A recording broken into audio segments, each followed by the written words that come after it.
This is CGTN, China Global Television Network.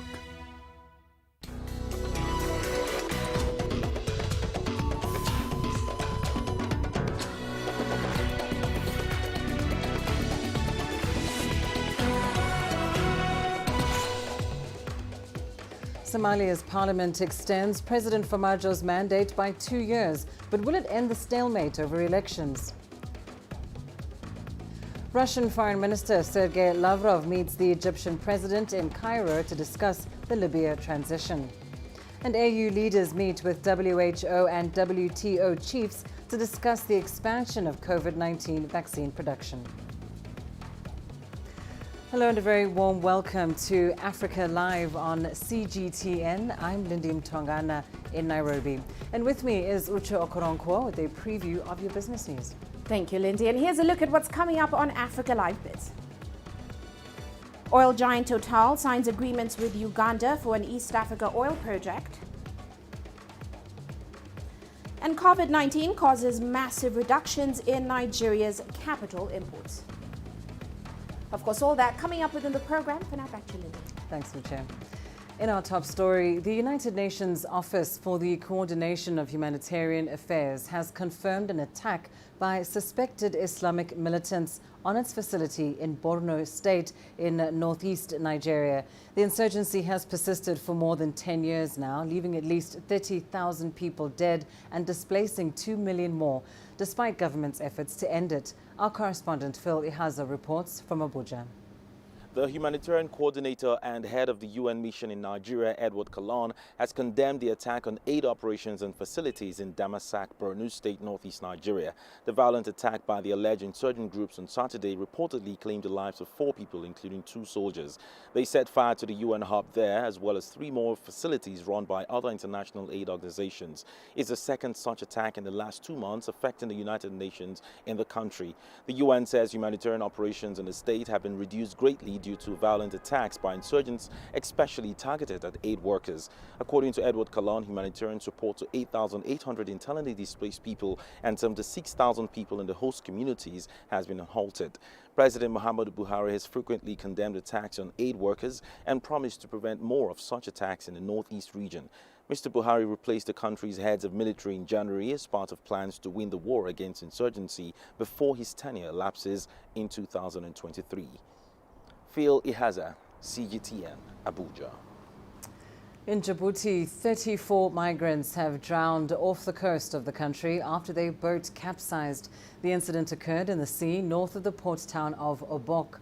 Survivors revealed that roughly 60 passengers were on board after leaving Yemen. The International Organization for Migration is reporting that the migrants were being transported by human smugglers. The latest accident is one of many similar deadly calamities that have occurred on Djibouti's Red Sea coast. In early March, 20 people died after smugglers threw dozens of migrants overboard between Djibouti and Yemen. Every year, thousands of migrants attempt to cross from the Horn of Africa to Yemen with the hope of reaching the Gulf nations in search of a better life. Russian Foreign Minister Sergei Lavrov is in Cairo. He met Egyptian President Abdel Fattah al-Sisi and Foreign Minister Sameh Shoukry. The talks focused on deepening economic ties, reviving Palestinian peace talks and tackling developments in Libya and Syria. Here's Adel Al-Makhrawi with more on that story. Russian Foreign Minister Sergei Lavrov begins a Middle East tour in Cairo. At the Ittihadiyya Presidential Palace, he reviewed with the Egyptian president the progress of Russian projects in Egypt.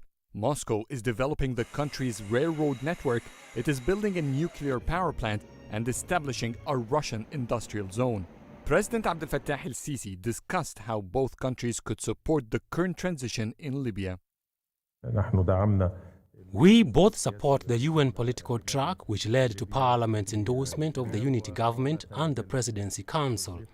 But the political track also ties to implementing the resolutions of the 5+5 Military Commission, including the exit of all foreign forces from Libyan territories. Lavrov's meeting with his Egyptian counterpart focused on regional crises. They investigated means to revive Palestinian talks through adding more partners to the Middle East Quartet. It is a mediating body that includes the United States, Russia, UN, and EU. Tackling Syria, both ministers expressed their desire for the Arab League to reinstate its membership. Syria's return to the Arab League and resuming its membership in the Arab League is inevitable, taking into consideration the accumulated differences and the disputes over the past year. It will be hard to resolve this issue within days, but we feel that our call for Syria's return is getting positive reactions from the Arab world. While both ministers stressed that they share similar stances in regional conflicts, there remains to be some points of differences. Egypt has been calling to end foreign intervention in Libya and Syria. Russia remains to be strongly influential in both countries. This is Lavrov's first official visit to Cairo in 2 years. He leaves the Egyptian capital heading to Tehran to continue his regional tour. He goes there at a time Iran investigates a blackout at one of its nuclear facilities. Adel Mahroui, CGTN, Cairo. Well, let's go to Somalia now, where Parliament has given President Mohamed Farmajo a 2-year extension of his mandate. This follows the lower house's decision on Monday aimed at allowing collaborative preparations for elections. According to Parliament Speaker Mohamed Mursal Sheikh, up to 149 lawmakers voted for the proposal. President Farmajo has been facing pressure from within, with a section of national and regional leaders calling on him to quit.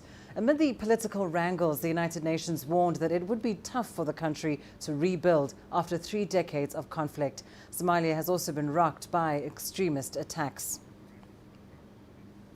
Well, for more on this, let's now bring in an independent analyst. Joining us live is Saeed Omar Ahmed.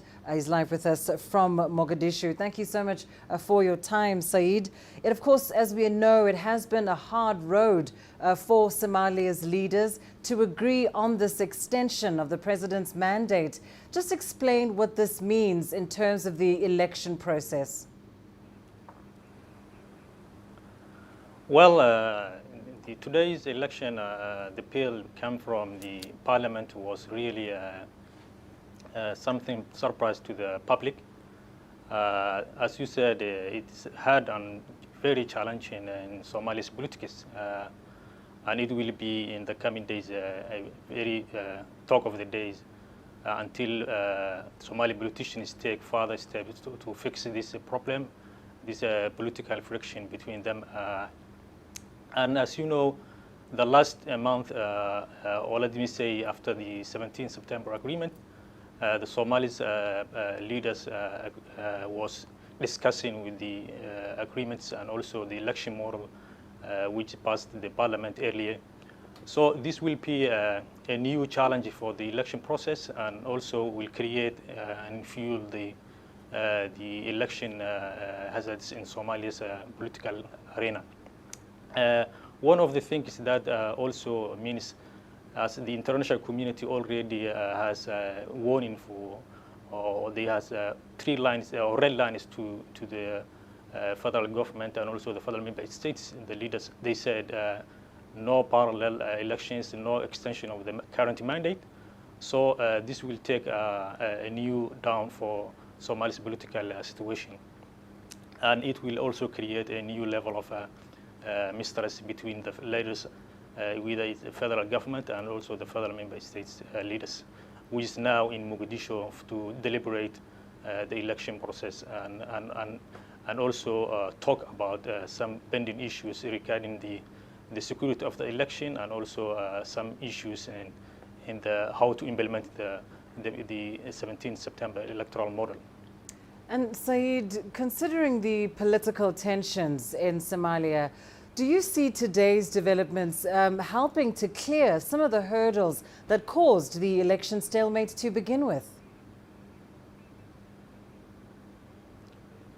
Yes, this election new down for today's the parliament. It was very surprise to the public. So it will, as I said, it will create a new down to the government, to the public as well, and also it will also create a new division and escalate the current impasse for the leaders of the government and the federal member states. Thank you so much, Saeed Omar Ahmed, live with us there from Mogadishu. Now, African leaders began a two-day virtual meeting coordinated from Addis Ababa to discuss expanding vaccine manufacturing in Africa.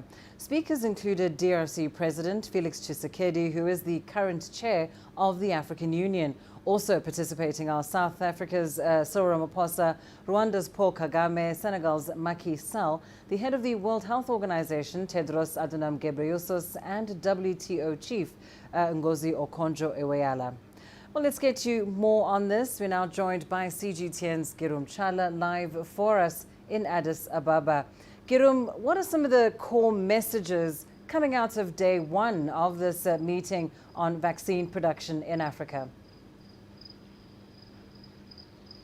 Lindy, first, these heads of state and governments and also leaders of the world's most important health institutions and others came together to discuss the importance of manufacturing vaccinations within the African continent. And that has been triggered by the current shortage of vaccinations in the continent. As you might understand, the African CDC and member states themselves are trying to, collect and garner as much vaccination as possible to the continent, but it is not enough, and it's not going to be enough. So the ultimate solution is manufacturing vaccinations in this continent. Now, the heads of state who delivered the speech, including Felix Tshisekedi,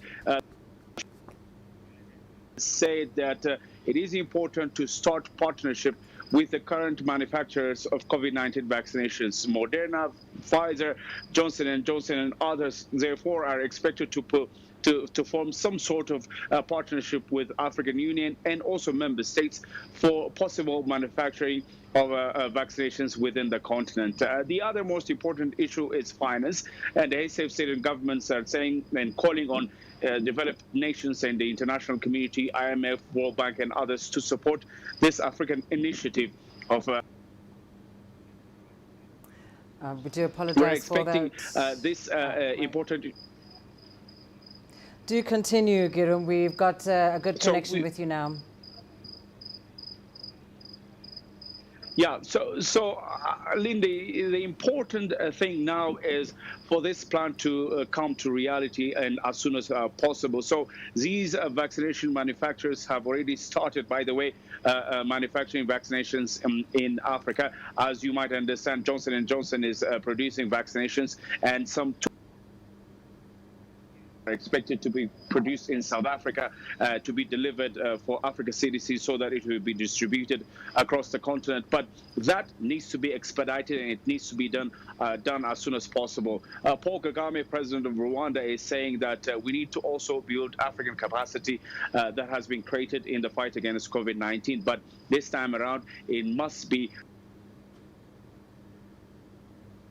and vaccinations production in Africa should be a reality as soon as possible. So we're hoping that this will be a reality, as they said, sooner than later, Lindy. Thank you so much. Girum Chala joining us there live from Addis Ababa. Well, staying with this topic, as you've heard there, Africa will indeed need to develop its capacity to produce COVID-19 vaccines across the continent. And that's been reiterated by the Africa Centers for Disease Control and Prevention Director of the Africa CDC. That's Dr. John Nkengasong, who says only 5 African nations appear to have the capacity at the moment to produce vaccines. Here's Angela Coppola with more. Senegal, Tunisia, Morocco, Egypt and South Africa are at different levels of preparedness to produce the vaccines. So it's investment, building capacity, having technologies, and also the right skill set. Those are all the ingredients that you require to manufacture vaccines on the continent. They're rather scarce on the continent. The right skills are critical in achieving this, and that includes having a suitable pharmaceutical environment. So you need to have the universities that can give you the basic skills, but you need to also have a pharmaceutical environment from which you can also attract others. There are several African pharmaceutical companies that have already had early successes. South African-based Aspen Pharmacare has clinched a deal to produce 300 million doses of the Johnson & Johnson vaccine in its Eastern Cape facility over the next 12 months. You require significant capability around sterile manufacturing and sterile capability. It's not an easy capability. It's a rather complex one. And as we've seen now with the advent of the pandemic, a much sought after capability around the world. Another South African operation has also had some success. It started with importing, moved into packaging and labeling, and then formulation. It's announced a transaction with Immunity Bio, a US-based immunotherapy company that plans to move to the next level. What we're trying to do with Immunity Bio is to plug that gap where BioVac can be able to manufacture from scratch vaccines, the first of which would be a COVID-19 vaccine. So we'll have to build that capacity, and that is the nature of the transaction that we announced. The continental skills deficit still poses a challenge. The continent is a net importer of medicines and vaccines. And unless there's a properly implemented coherent strategy to support local manufacture, which there isn't at this point in time across the entirety of the continent, unless you get that right, then it becomes very difficult to establish sustainable manufacturing capacity on the continent. While the immediate need is to deal with COVID-19 and the pandemic that's spreading throughout the continent, the longer-term view is to find a solution that will allow for local manufacture. I'm Angelo Coppola for CGTN in Johannesburg, South Africa. Well, Somalia has received its second batch of Sinopharm vaccines donated by China to assist in the fight against the COVID-19 pandemic. Somali Health Minister Fawzia Abikar Noor said the contribution comes at a critical time for the nation. The doses will be distributed to all the federal member states of the Somali government. Somalia rolled out its mass vaccination program in mid-March after receiving 300,000 jabs of the Oxford AstraZeneca vaccine from the COVAX initiative. Priority is being given to frontline health workers, essential service providers, and the elderly. Indeed, it is the first government to support us with vaccines. It followed other governments that jointly donated vaccines as COVAX. It is the second batch of vaccines donated by the government of China to Somalia. There are 200,000 doses, and they will vaccinate at least 100,000 people and will be distributed to the federal member states of Somalia. That time now for a short break. Here's what's still ahead on the program. Israel says it won't allow Iran to obtain nuclear weapons, and Tehran accuses Tel Aviv of sabotaging its key nuclear plant.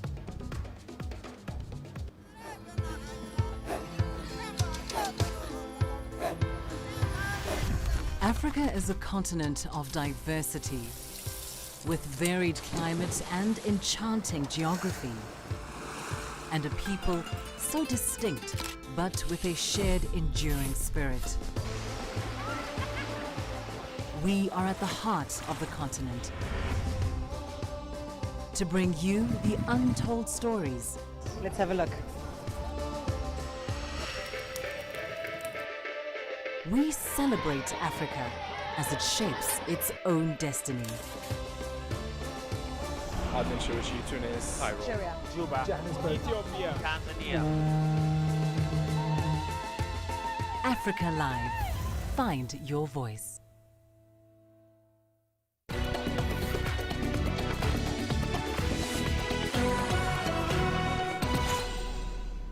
Israeli Prime Minister Benjamin Netanyahu says Israel will never allow Iran to obtain nuclear weapons.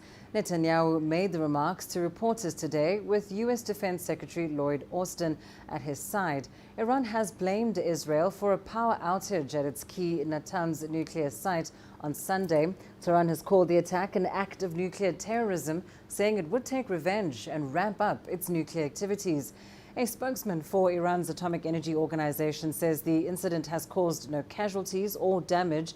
The facility is the centerpiece of Iran's uranium enrichment program.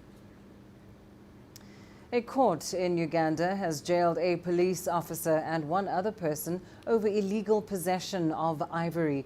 The two were found with 2 elephant tusks weighing 45 kilograms. Isabel Nakiria reports.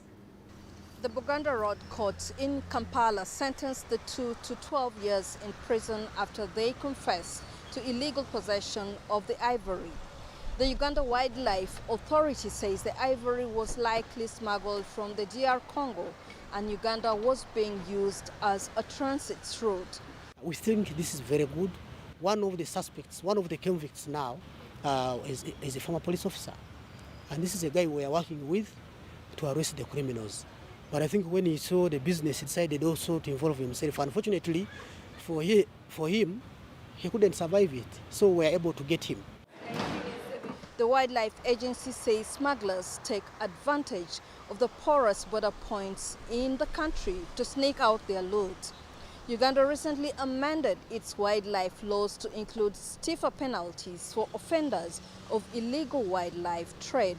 Suspects found guilty of killing endangered species face life imprisonment. The Wildlife Authority says this has helped curb poaching in the country. We know that we have a role to play, and this role involves sensitization, sensitizing the communities, sensitizing the public. And this is something that we are doing religiously, and we will continue to do so. But also, we use a carrot and stick. We sensitize those ones who buy in, we work together, the communities. Those ones who refuse and say they will involve themselves in crime, we go and arrest them and prosecute them in the courts of law. Uganda has around 8,000 elephants in the wild. The International Union for Conservation of Nature warns there is a decline in African elephant numbers across the continent and more conservation efforts are needed. Isabel Nakiria, CGTN Kampala, Uganda. Sudan has been marking 2 years since the fall of former President Omar al-Bashir. As Wakista Nyaba reports, it has been 2 years of change for both the people of the North African nation and for Bashir and his close allies. 2 years after his fall from grace, Sudan's former longtime ruler Omar al-Bashir now finds himself in a different situation. His was a rapid transition from the presidential palace to a prison and later to a court in a cage. He was not only being pursued by local courts, he faced charges by the International Criminal Court for crimes against humanity in the Darfur region. The ICC has outstanding arrest warrants against Mr. Omar al-Bashir, Mr. Ahmed Haroun, Mr. Abdel Rahim Mohammed Hussein, and Mr. Abdallah Banda Abakar Nourain. And these suspects are still wanted for the atrocity crimes listed in their ICC warrants of arrest. They must all face justice without further delay. It is not just Bashir who is now living a new normal. Change has been sweeping across the North African nation. The new government under Prime Minister Abdallah Hamdok has been seeking to establish new alliances in the region. One key development is the normalization of ties with Israel in October last year. I want to just congratulate all of you. The State of Israel and the Republic of Sudan have agreed to make peace. This is for many, many years. They've been at odds, to put it nicely, and to normalize their relations. This will be the third country where we're doing this, and we have many, many more coming. They're coming at us hot and heavy. In the coming weeks, they will meet to negotiate cooperation agreements. You saw that happen with UAE and Bahrain recently in agriculture, technology, aviation. An Israeli delegation will leave to Sudan in the coming days to complete the agreement. Shortly afterwards, the United States removed Sudan from its list of state sponsors of terrorism.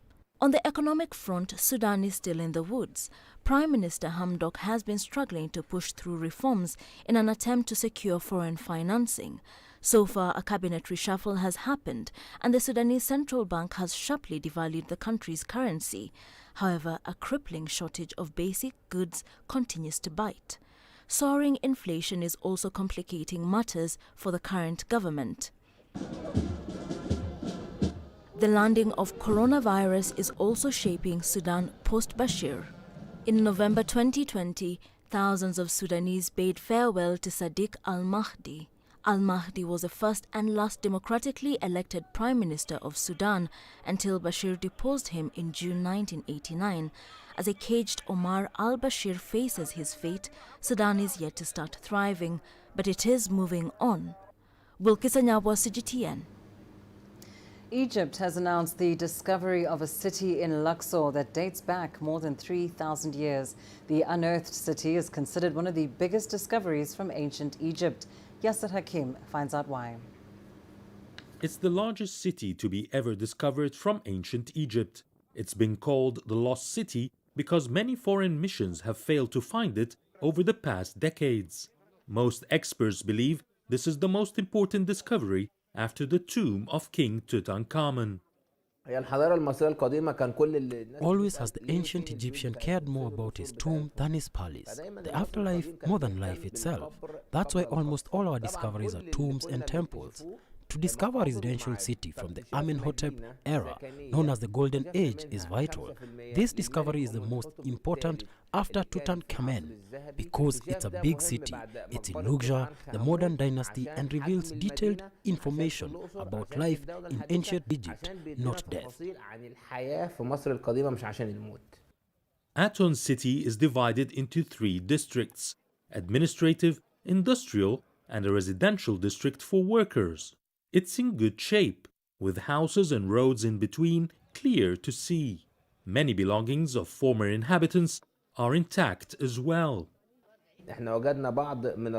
We found ancient homeware, porcelain and pottery pieces. We found a mummified fish showing their talent in mummification. We found a skeleton with a rope around it. We will study if it was a form of punishment. This city gives us details of daily life. We found stairways, we found bakeries and breweries. We found skeletons and a mummified cow. Was the cow worshipped at this time? We are studying every detail now. Ironically, the archaeological team at the Library of Alexandria stumbled upon Aton City by coincidence while they were looking for burial tombs near the Valley of Kings, 500 kilometers south of Cairo. Yes, Hakim for CGTN, Cairo. Now in Tunisia, 130,000 people had received COVID-19 vaccines by the 30th day of the country's national inoculation drive. That's according to the Ministry of Health. However, health authorities say the pandemic situation remains serious in Tunisia. Adnan Chouachi has more. The Ministry of Health has increased the number of vaccination centers to ensure smooth functioning of the vaccine campaign throughout the country. The Regional Director of Public Health in Tunis says people who are most at risk from COVID-19 are being vaccinated first, including frontline healthcare workers and people aged 70 and older, as well as patients with chronic illnesses. The number of online registrations for vaccination against COVID-19 has exceeded 1 million people. This is a positive and encouraging indicator. Tunisian citizens have finally understood that all the vaccines we are using are safe and effective. Some fake news on Facebook and social media fueled panic among seniors, but now the vaccination campaign is at a normal pace. Tunisia has launched a national campaign to boost COVID-19 vaccine acceptance. Hafsi Al-Abidi is a 75-year-old citizen who decided to get vaccinated after several weeks of hesitancy. Many Tunisians are afraid of the virus, but they refuse to get vaccinated. This is irresponsible behavior. The health ministry and the government want to save lives. The vaccination campaign is the only solution to resume a normal life, meet our friends, and gather with family members. According to the National Observatory for New and Emerging Diseases, the health situation is critical. This is due to a surge in coronavirus infections cases exceeding 30%, as well as an increase in the death toll, particularly with the emergence of new variants. I live with many chronic illnesses. I know some people who died of COVID-19. I did not want to get vaccinated, but my doctor and my children have convinced me. We cannot overcome this dangerous health situation without vaccination. The National Authority for the Fight Against Coronavirus has extended 9-time curfew hours. The period of mandatory self-quarantine imposed on travelers entering Tunisia has been extended from 48 hours to 5 days. In addition, the government banned all public and private gatherings and demonstrations. Finally, all weekly markets will be closed for the next 3 weeks. The Health Department has warned against mounting pressure on hospitals, with hospitalization rate reaching 100% in some regions of the country. The Minister of Health has urged people to wear face masks and respect social distancing in all public areas. Adnan Shawishi, CGTN, Tunis. And let's now go to Uche for your latest business news. Thank you, Lindy. And coming up on Africa Live Biz.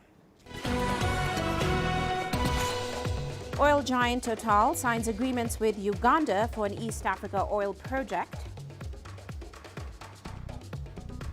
And COVID-19 causes massive reductions in Nigeria's capital imports.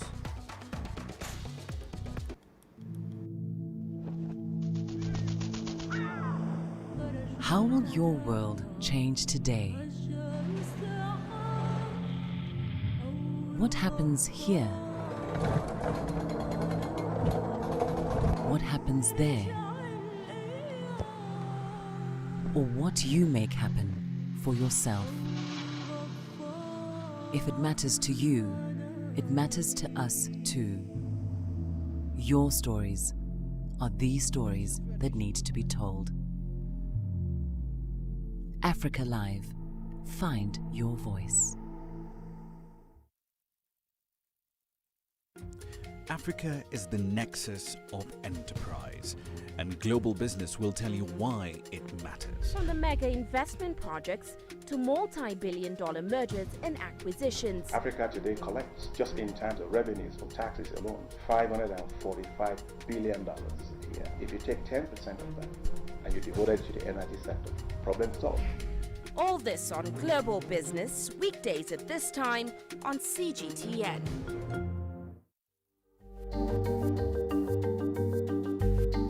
Africa Live. Find your voice.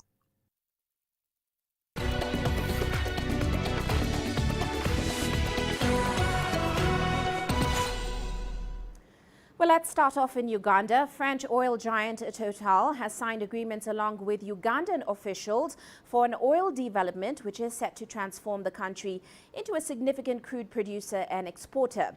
Now, Uganda National Oil Company is also a partner in the deal. The parties will develop the Tilenga and Kingfisher discoveries near Lake Albert, as well as a 1,443-kilometer heated pipeline to transport Uganda's waxy crude for export at the port of Tanga in Tanzania. Now, the French explorer holds about 57% of the oil field licenses and a large stake in the pipeline project. Total CEO Patrick Pouyan added that the export pipeline will draw more than $10 billion worth of investment.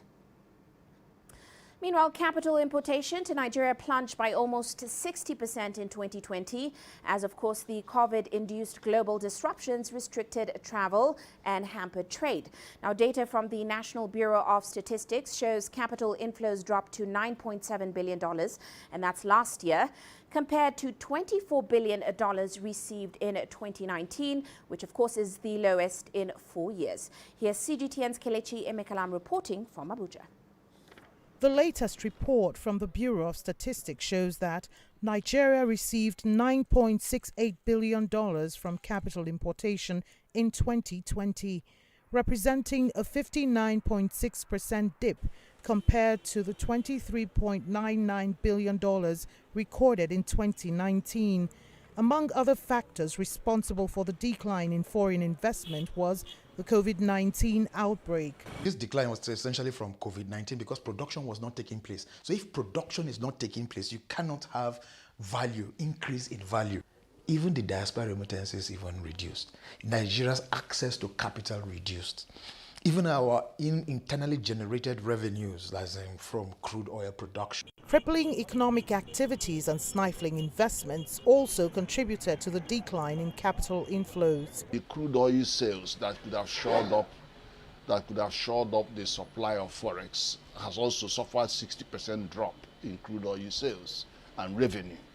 So that's a major knock-on effect of a drop in the capital importation. Nigeria faced one of its worst recessions in 2016, and that was the last time the West African nation recorded such low capital importation at $5.12 billion. The country is just edging out of another recession blamed on COVID-19 and dwindling oil prices.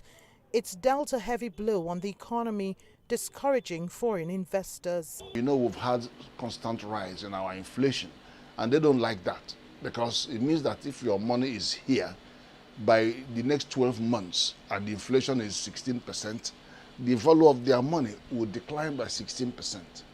So they have to, a combination of all of that is that they have to repatriate their money back, make yourself attractive to foreign people, investors, and then show less policy upturns, which they don't like.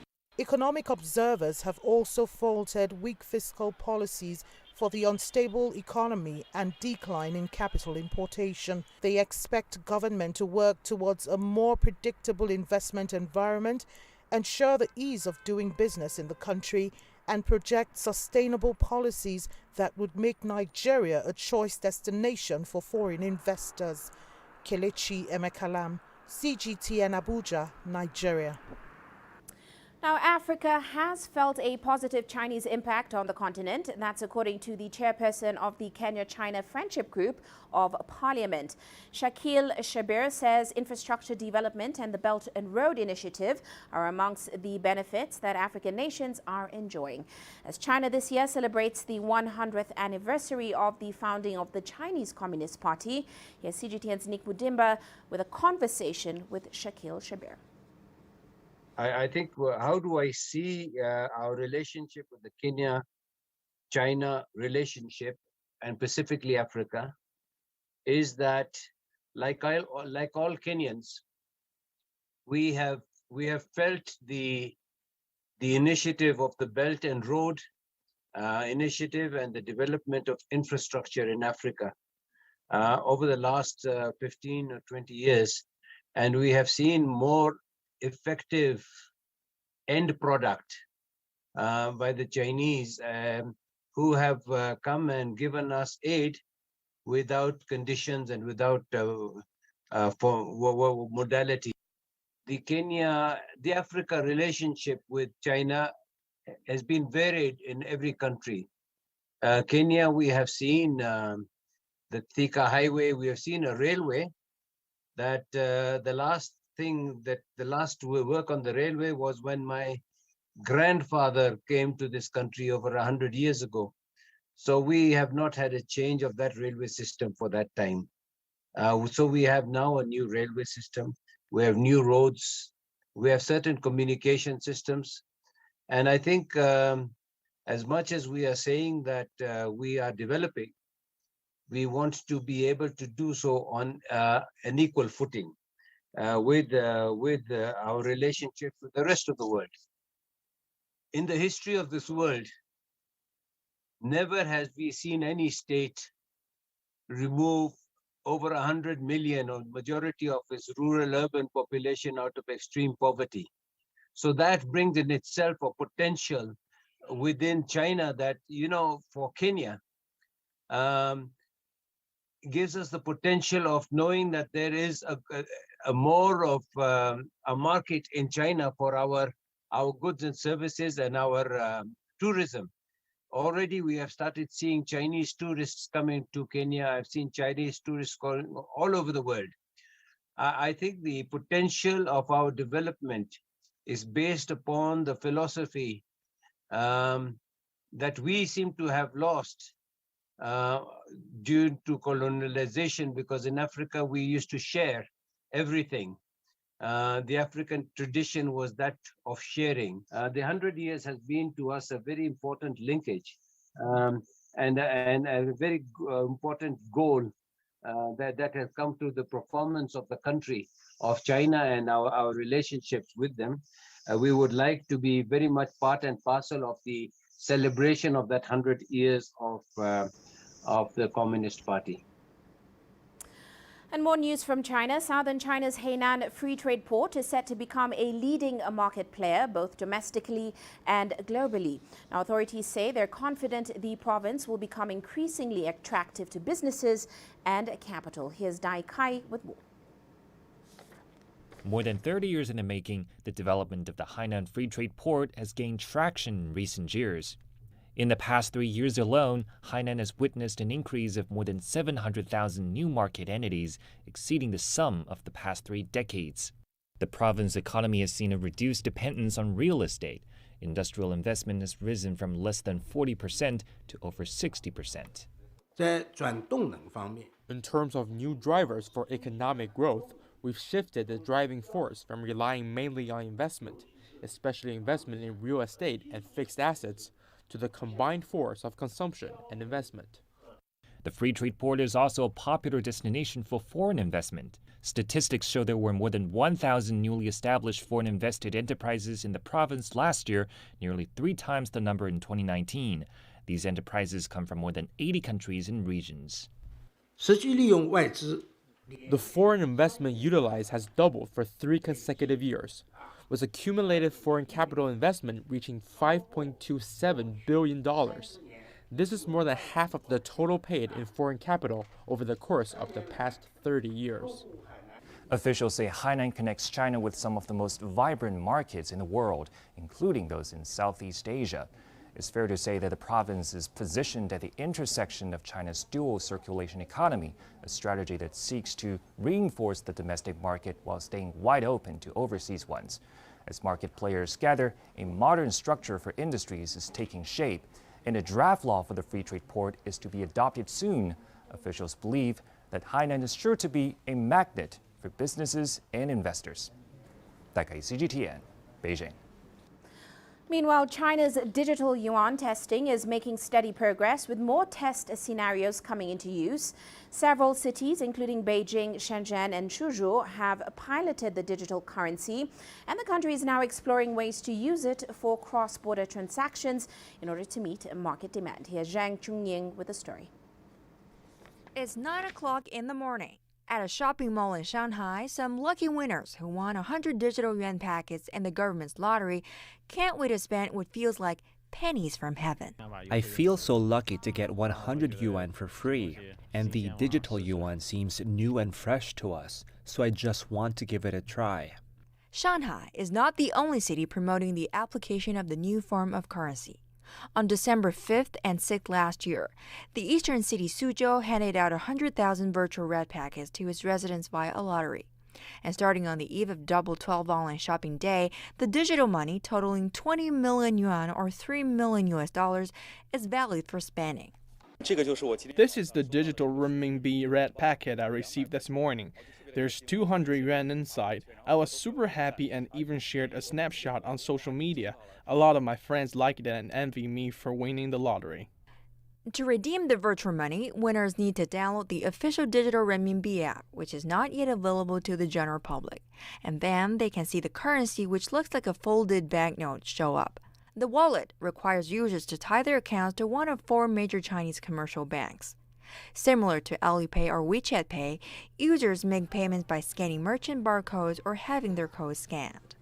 But perhaps the most obvious question is, how private and secure can it be, especially with oversight from a central banking authority? Or the Union Pay, or if you go to the overseas, you have the MasterCard or debit cards. Every transaction will be recorded. The privacy will be protected at the maximum, right? Not because it is not decentralized, but the technology itself, such like the encryptable protections and the distributed ledger system, right? Those 2 things make sure that the individual's wealth account will be protected at maximum levels. The PBOC continues to test the digital yuan in various Chinese cities as it braces for a possible broader rollout for the Winter Olympics in Beijing next February. It's also partnered with the Hong Kong Monetary Authority on the technical testing for cross-border payments on the Chinese mainland and Hong Kong. The realities of truly moving to a cashless society don't seem that far off. Cheng Chunying, CGTN. Well, let's head back to the continent. Tunisia has signed an economic reform package with one of the country's most powerful labor unions. The North African nation is dealing with unprecedented financial problems, and the deal could pave the way for an agreement with the International Monetary Fund. From Tunis, here's CGTN's Adnan Shaushi with the details. Tunisian Prime Minister and the UGTT's Labor Union Secretary General will initiate the reform of 7 state-owned enterprises after signing a landmark deal. Hisham Meshishi reaffirmed his commitment to preserving the National Carrier Tunisia, the Tunisian Steel Company, the Tunisian Stevedoring and Handling Company, the Central Pharmacy of Tunisia, the Company of Pharmaceutical Industries of Tunisia, and the Tunisian Electricity and Gas Company. We all know there will be no successful economic reform plan without reforming the ailing state enterprises. We all belong to the public sector, which needs urgent measures to remain a locomotive of the national economy. The government does not plan to sell public companies because they are the treasures of the state. Both sides further agreed to reform the direct as well as the indirect subsidy system and control prices. A specialized committee will also restructure the distribution channels and reform the tax system. Our objective is to improve the purchasing power and boost the economy, to make it solid in the face of domestic and international challenges. A competitive and strong economy will pave the way for social reforms. The labor union and the government have made a historic step which is laying the foundations of tax justice. We don't want the IMF to impose reforms. That's why we are developing our own reform plan. Tunisia's 2021 budget forecasts borrowing needs of $7.2 billion, including about $5 billion in foreign loans. The IMF has urged Tunisia to cut its wage bill and limit energy subsidies to reduce the fiscal deficit. Authorities in Tunis say the government intends to guarantee necessary conditions for the success of the economic salvage plan. The government is holding meetings with social partners so as to develop a consensual economic salvage plan that will be submitted to international donors in the next few weeks. We call on all parties to join this effort to form a common front in discussions with our international partners. According to the Prime Minister's office, 5 think tanks will be set up by government experts and unionists to work on the new economic and social reform plan. Prime Minister Hisham Meshishi declared that the business climate in Tunisia is facing many regulatory, legal and administrative obstacles. Meshishi and the union leaders added that the government and the UGTT will respect the deal on economic reforms in order to achieve economic growth in the North African state. Adnan Shawishi, CGTN, Tunis. And that's all for now on Africa Live Biz. But coming up on Global Business Africa, Tanzania's president urges the Energy Ministry to speed up efforts of the stalled liquefied natural gas project. We'll bring you more on that top of the hour. For now, back to Lindy. Thanks, Uche. Well, let's take a short break. Your sports news is still ahead. Coming up, 1970 Africa Cup of Nations champion Sudan make a return to the competition after a 10-year hiatus. The greatest journeys, the greatest sights, the greatest adventures. Here in Tanater, this weir allows the locals to walk on water. We're far more than just TV news. We're your passport to the wonders of Africa. To bring you stories of struggle, survival and hope.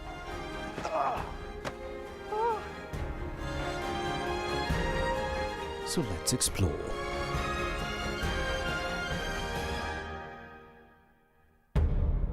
CGTN.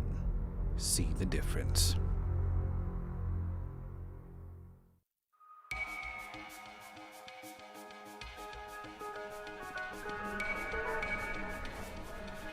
You're watching breaking news on CGTN.